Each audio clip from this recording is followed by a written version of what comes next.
How the perpetrator got away with the rape prosecution. Hello, this is your attorney, Jiwon Lee. On January 4th, a 36-year-old man who was accused of raping a 12-year-old daughter was acquitted in the court. The mother of the victim posted on an online community expressing frustration over the injustice. The main legal issue was whether the perpetrator knew the victim's age was under 14 because the Korean Criminal Act unconditionally punishes an adult who had a sexual relationship with a minor under 14. The court declared the accused not guilty, citing that the daughter's height of 158 centimeters as a reason why it might be difficult to consider the perpetrator knew her age as being under 14 years old. According to the mother, the accused reportedly hired a lawyer who was previously involved in the nth room case and sought legal assistance. Now, let's take a close look at this case and see how the defendant got away with the prosecution. On May 28, 2023, the 12-year-old daughter posted a message on a mobile app saying, "Anyone want to meet and play now?" An unidentified adult male, after seeing the post, met the child, drove her in his car, and took her to an unmanned motel where the incident occurred. It was around midnight and it was raining. The area was deserted. The man took the daughter from the underground parking lot of their apartment and headed to a darker road. According to the mother, despite feeling frightened, the daughter considered running away during a traffic signal stop, but couldn't because she was afraid of being caught. Upon arriving at a place like a garage, the man asked her to get off. As she ran up the stairs, she saw a bed, realizing it was a motel. According to the mother, from the moment they entered, the man used prepared handcuffs to restrain the child, committing violence and engaged in inappropriate sexual acts using various tools. A few hours later, they left the motel, and the man took off the child near her residence, and the child walked back, soaked with rain, before dawn. In the end, the mother discovered the situation after probing the child. Despite concerns about potential retaliation, they decided to report it, hoping to prevent further victims. The child repeated the same statements at a police station, 해바라기 Center, where they consult the sexual crime victims, and the hospital, and the perpetrator was arrested a month later on June. Following the incident, the child's anxiety symptoms worsened, leading to admission to the psychiatric ward of a closed hospital. The child's mother, a single parent, quit her job, moved and transferred schools, but she faced financial difficulties. In contradiction, it was mentioned that the perpetrator drove a foreign car and had hired a lawyer previously involved in the notorious nth room case. After a 6-month trial, the prosecutor sought a 12-year prison sentence, but the final verdict was an acquittal. The main reason for the not guilty verdict was that no semen was detected from the victim's body, and the daughter's DNA was found only on one of the sexual devices confiscated from the perpetrator's vehicle. Additionally, it was argued that considering the daughter's height of 158 centimeters, it would be difficult to perceive for the perpetrator to know her age was under 14 years old. The key point here is what laws were applied to the charges. The bill of indictment refers to the document that initiates the prosecution, essentially stating this person committed such and such a crime, so please apply such and such law to sentence them. It is a document where the prosecutor requests the court to render a verdict based on the alleged criminal acts. The court must proceed with a trial based on this bill of indictment. If the charges against the defendant are not accurately specified, even if the actual offense is recognized, the court has no choice but to acquit. For example, in a recent case where an infant died due to the intoxication surgery of a doctor, and if the prosecutor charges the doctor with murder, can they be punished? Unfortunately, the answer is no. Murder requires proving the intention of deliberate killing. To establish murder, it must be demonstrated that the doctor premeditated and planned to kill the newborn following a series of planned actions. While it might be common sense that a doctor who drinks alcohol and performs major surgery puts the patient's life at significant risk. However, proving the intentional premeditated aspect of murder is very challenging. Therefore, in such cases, the charge of a death by negligence should be applied. Murder carries penalties such as capital punishment, life imprisonment, or imprisonment for over 5 years, while death by negligence has a maximum sentence of 5 years in prison, or even a fine, showing a significant difference in punishment levels. Returning to the case, the publicly available verdict explicitly states, considering the circumstances, it is difficult to reasonably prove that the defendant was aware, even inadvertently, that the victim was under 13 years old based solely on the evidence submitted by the prosecutor. Now, let's examine the specific reasons for the acquittal. The core charge brought by the prosecutor was rape of a minor under 13 under the Act on the Punishment of Sexual Crimes and Protection of Victims. This charge is based on the victim's actual age being 12. Conversely, from the defendant's perspective, if they were unaware that the victim was under 13 during the sexual encounter, they should be acquitted. The burden of proving this lies with the prosecutor. They need to demonstrate that the defendant knew in advance that the victim was under 13. The grounds for the acquittal presented during the trial are as follows. There is no evidence to suggest that the defendant was aware of the victim's age being under 13. During the conversation between the victim and the defendant on the app, the victim explicitly stated that she was 14 years old and her chosen nickname included 14 years old.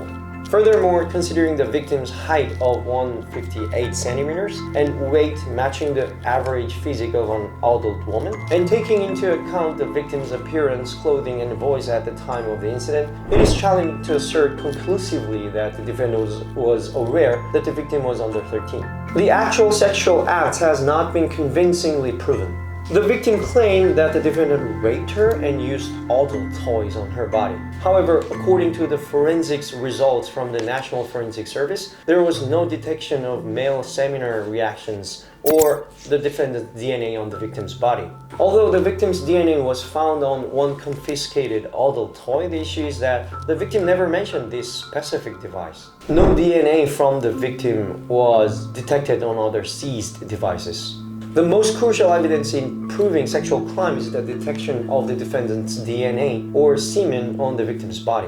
This is referred to as a physical examination. It usually involves collecting bodily fluids such as saliva, sweat, semen, as well as hair and skin tissues from various parts of the victim's body. However, detecting DNA in the victim's body is challenging if the examination is not conducted immediately after the incident. Showering can wash away bodily fluids, and even in cases where DNA is found in the deeper parts of the female genitalia, it tends to diminish over time. In this case, since the complaint was filed 3 days after the incident, it would have been difficult to detect DNA on the victim's body. Moreover, after the sexual act, the man dropped the daughter off near her house and she went home in the rain, potentially furthering compromising the DNA evidence. The court acknowledged the possibility that the defendant's semen or DNA was not detected due to rain or the victim's showering.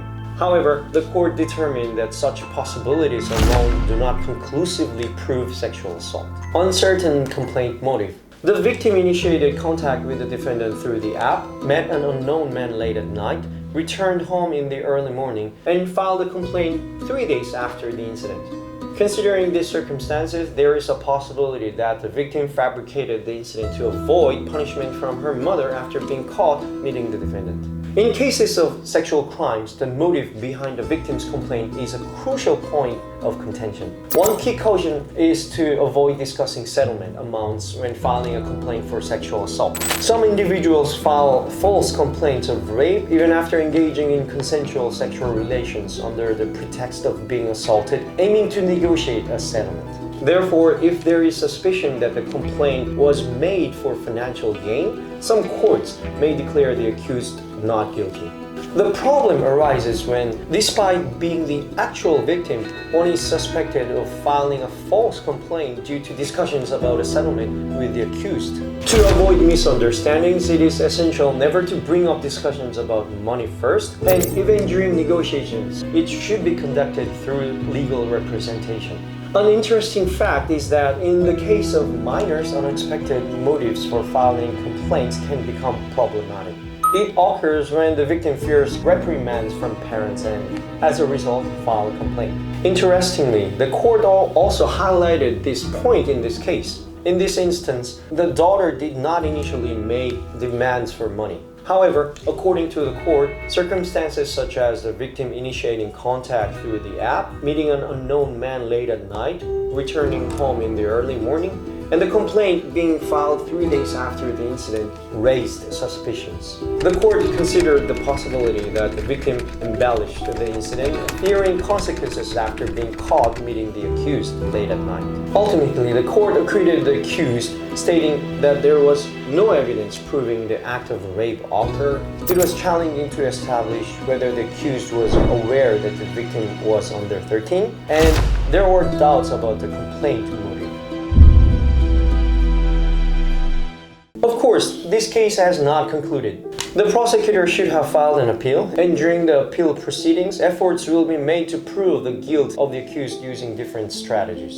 Among these strategies, one effective approach is to apply Article 305 of the Criminal Act, which pertains to the crime of sexual intercourse with a minor under the age of consent. Let's review the relevant legal provisions again. In this case, the prosecutor charged the accused with violating Article 7 of the Act on Special Cases Concerning the Punishment of Sexual Crimes, which states that a person who commits rape against someone under the age of 13 shall be subject to life imprisonment or imprisonment for more than 10 years. In contrast, the Criminal Act has a broader scope, prohibiting sexual relations, intercourse, or similar acts with individuals under 13, regardless of whether they are minors or adults. Additionally, adults engaging in such activities with individuals aged 13 to 15 face mandatory prohibitions too. In summary, adults involved in sexual activities with those under 16, regardless of consent, are subject to imprisonment for over 3 years. In this case, as the victim introduced herself as 14 years old and the app nickname included 14, there is an unconditional possibility of guilt. Furthermore, even if sexual intercourse itself is not proven, the detection of the victim's DNA in adult toys suggests the happening of similar acts. Changing the applicable legal provisions could increase the likelihood of a guilty verdict. Although the original offense targeting rape of children under 13 carries a penalty of life imprisonment or more than 10 years of imprisonment, altering the legal provisions would result in a relatively lower sentence for the offense of statutory rape involving a minor. Initially, the prosecutor opted for a more severe charge under the Special Act. However, due to the difficulty in proving the case, the lower sentence under difficult charges is deemed more favorable. Unlike other crimes, sexual offenses can happen to anyone and often rely heavily on the statements of the parties involved, as incidents typically occur in confined spaces. Consequently, whether from the accuser or from the accused, cases often present challenges in terms of proof. In the next opportunity, I will discuss how to provide statements in sexual crime cases. This is your attorney, Jiwon Lee. Thanks for watching.